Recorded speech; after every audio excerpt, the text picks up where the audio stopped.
Circling the Center as an installation is, in some ways, when you approach it in the gallery space, it looks somewhat minimal. You see a very large scrim that's kind of in the center of the gallery that's somewhat translucent, so you can see through the scrim, you can get an idea of what's on the other side, but it's somewhat hidden. And then along two walls of the gallery, you see these continuous felt panels that have felt applique on them that kind of is visual representation of the sound score for the piece.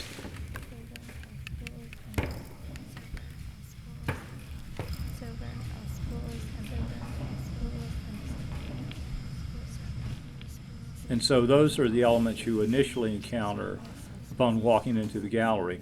As you reach the edge of the scrim, you see the sphere. The sphere, such a concentration of braided wire encircling it that it's very difficult to even get a sense of how much braided material is actually there. And around that sphere that's suspended maybe 4 feet off of the gallery floor, there are some braiding stations, which are simply chairs with a drum-like cylinder in front of the chair with poles sticking out of the center of the drum. And these are the stations where the actual braiding process took place in preparation for the exhibition.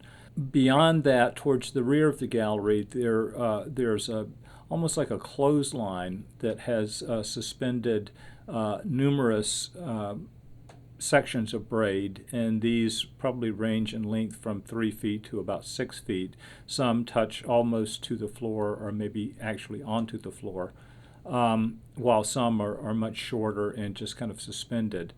And then another aspect of Circling the Center that really is quite interesting to me is the fact that these braids, as you consider them in their totality, they're these kind of anonymous records. And the more I kind of thought about that, the more it became, the thing that's kind of interesting in that regard is that they can be the same braiding pattern. You can look at two strands that are the same braiding pattern, but you can see a difference in the tension in the piece, the kind of,